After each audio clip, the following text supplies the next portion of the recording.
আসসালামু আলাইকুম রহমতুল্লাহি ওবরকাতুহ। সম্মানিত দর্শক, বাংলাদেশের মার্কিন ডিপ স্টেটের যে কর্মকাণ্ড, এটি এখন রীতিমতো ওপেন সিক্রেট।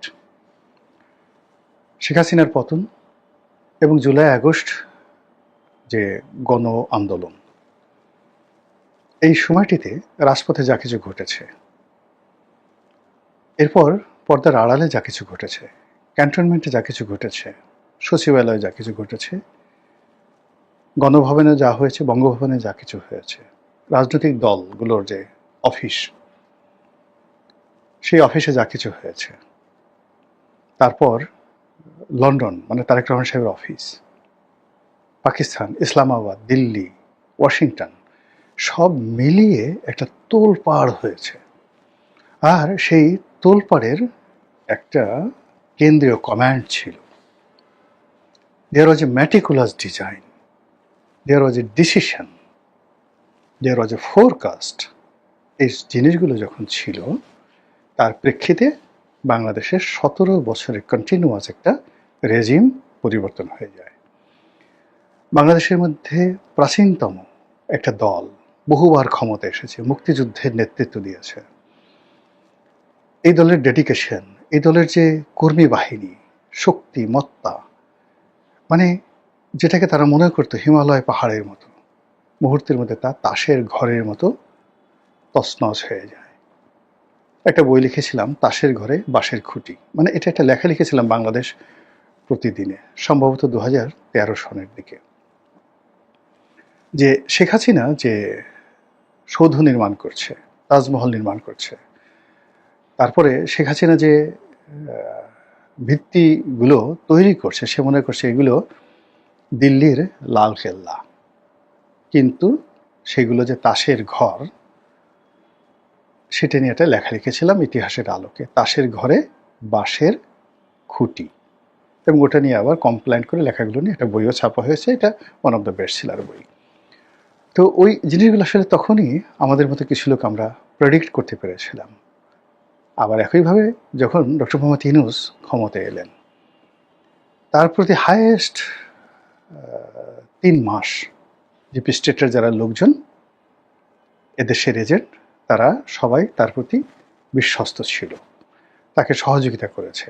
এদের মধ্যে অর্থনীতিবিদ ছিল, এদের মধ্যে এনজিও ওয়ার্কার ছিল, এদের মধ্যে ব্যবসায়ী ছিল, এদের মধ্যে রাজনীতিবিদ ছিল, অনেকে, সবাই জাস্ট 3 মান্থ, 3 মাস পরে ডিপ স্টেট যখন দেখলো এটা একটা অথর্ব,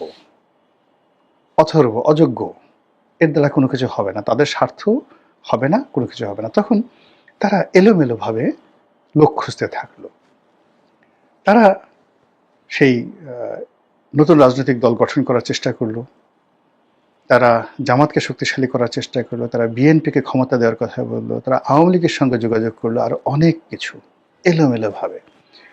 ফলে ডক্টর মোহাম্মদ ইউনূস আসলেন ক্ষমতায় আগস্ট মাসের 8 তারিখে 2024।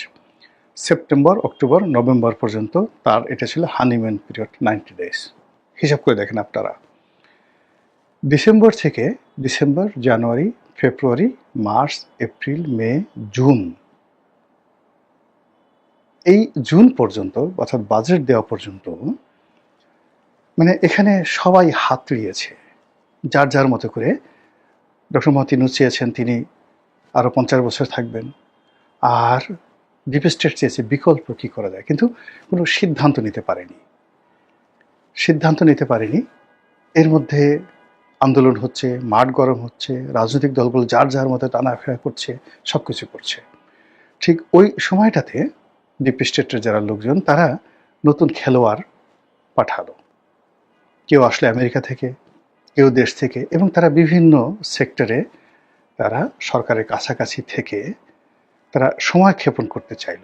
সময় ক্ষেপণ মিনস তারা তাদের যে কর্মকাণ্ডগুলো, সেই কর্মকাণ্ড, বার্মা অ্যাক্ট, তাদের সেই কর্মকাণ্ড, রোহিঙ্গাদেরকে ব্যবহার করে সেখানে এই কর্মকাণ্ড করা, এরপরে বাংলাদেশের এই ভূখণ্ডকে ব্যবহার করা, সেন্ট মার্টিন করা, সব মিলিয়ে ঝিলিয়ে দেখা গেল 2025 সনের তারা সেই আরও 3 মাস সময় নিল, অর্থাৎ আগস্ট, সেপ্টেম্বর, অক্টোবর।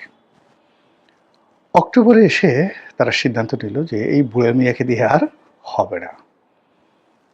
তখন তারা যে কাজটি করলো, সেই কাজটি এই ক্ষমতা রাজনৈতিক দলের হাতে দিতে চাইল। যারা যে মিলিটারি হাতে ক্ষমতা দেওয়ার চেষ্টা করেছিল বা সেনাবাহিনীকে দেওয়ার কথা চেষ্টা করেছিল, এটা যে উড়িয়ে দেবেন তা না, কেন ওই ধরনের কথাবার্তা শোনা যাচ্ছিল যে কোনো সময় মিলিটারি ক্ষমতা নিয়ে নিতে পারে। কিন্তু শেষমেশ রাজনৈতিক যে দলগুলো তাদের হাতে তারা ক্ষমতা দিল। কিন্তু ক্ষমতা যারা দিয়েছে এটা অনেকটা সেই ব্রিটিশরা যেভাবে ভারত এবং পাকিস্তানে বিভক্তি তৈরি করেছে, যেভাবে পূর্ব পাকিস্তান, পশ্চিম পাকিস্তান, ভারত, কাশ্মীর, সিকিম, এই সমস্যাগুলো, হায়দ্রাবাদ, এই সমস্যাগুলো ভারতবর্ষের মধ্যে ইংরেজরা তৈরি করে তারপরে তারা চলে গেছে। একইভাবে ডিপ স্টেট তারা ক্ষমতা দিয়ে গেছে, রাজনীতিবিদদের হাতে নির্বাচন দিয়ে গেছে, কিন্তু নিজেরা আড়ালে বসে এমন সব বিরোধগুলো জড়িয়ে দিয়েছে, সেগুলো সংস্কার নিয়ে, সেগুলো সংবিধান নিয়ে, সেগুলো জুলাই সনদ নিয়ে, এবং এইগুলো নিয়ে বিএনপি, জামাত, এনসিপি এদের মধ্যে এমন সমস্যা তৈরি করে গেছে যেটা 1947 যে ভারত বিভক্ত হলো ওই সমস্যাগুলো ঠিক একই সমস্যা। এখন এরা প্রাণান্ত চেষ্টা করছে, বিএনপি, জামাত, এনসিপি চেষ্টা করছে এই সমস্যাগুলো ওভারকাম করার জন্য, কিন্তু তারা পারছে না। ঘুরে ঘুরে আবার সেই ডিপ স্টেটের কাছে যেতে হচ্ছে, অথবা ডিপ স্টেট তাদের কাছে আসছে। এখন আবার সেই রাষ্ট্রদূতদের ঘোরাঘুরি। এই 2 দিন আগে ইউরোপীয় রাষ্ট্রদূতদের একটা সংগঠন, সেটার একটা ডে পালন হলো, এবং ওখানে দাওয়াত পাওয়ার জন্য মানুষ পাগল হয়ে গেল, এবং ওটা বাংলাদেশের মধ্যে একটা ঈদের একটা মিলন মেলা হয়ে গেল এই সময়টাতে। এবং যেখানে প্রধানমন্ত্রী নেই, সরকারের কোনো গুরুত্বপূর্ণ ব্যক্তি নেই, অথচ এই ইউরোপীয় ইউনিয়নের যে রাষ্ট্রদূত তার নেতৃত্বে একটা বিরাট সেই ইউরোপিয়ান ডে তারা পালন করল। এরপরে মার্কিন বিশেষ দূত, স্পেশাল এনভয়, এনসিপির অফিসে গেল। জামাতের আমির জাপান সফরে গেলেন। আপনি তো জানেন যে মার্কিন মেয়েদের একটা বিরাট হেডকোয়ার্টার আছে জাপানে। আর জামাতের সঙ্গে আমেরিকার যে সম্পর্ক, সেই সম্পর্ক ডিপ স্টেট অনুযায়ী নির্বাচনের দিন পর্যন্ত ইভেন বিএনপির বেশিরভাগ লোকের ভয় ছিল জামাত ক্ষমতায় আসবে, আর জামাত শতভাগ নিশ্চিত ছিল তারা ক্ষমতায় আসবে। ক্ষমতায় যখন রেজাল্ট হলো, রেজাল্ট দেখে জামাতও সারপ্রাইজ, রীতিমতো যেটাকে বাংলায় বলে টাসকি খেয়ে যাওয়া, আর বিএনপি রীতিমতো টাসকি খেয়ে গেছে। নির্বাচনের দিন পর্যন্ত বিএনপির লোকজন বলছেন, স্বয়ং তারেক রহমান বলেছেন যে চক্রান্ত থেমে নাই, আমাদেরকে সেই চক্রান্ত মোকাবেলা করতে হবে। যা হোক, সরকারের যে সময়, সেই নির্বাচনের পর থেকে এই সময় পর্যন্ত এখনো 3 মাস হয়নি, কিন্তু এর মধ্যে সরকারের কোনো কর্মকাণ্ডে ধারাবাহিকতা সরকার আনতে পারছে না। কোনো বদনাম হয়নি, কোনো মেজর কোনো ভুল হয়নি, কিন্তু কাজের যে ধারাবাহিকতা সেটা সরকার আনতে পারছে না এই ডিপ স্টেটের চালাকির কারণে। তারা বিরোধী দলকে বিশ্বাস করতে পারছে না, বিরোধী দলও সরকারকে বিশ্বাস করতে পারছে না।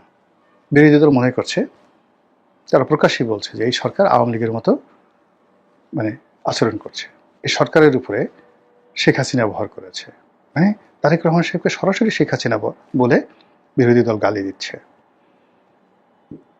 এরপর বিরোধী দল থেকে যে সকল কথাবার্তা বলা হচ্ছে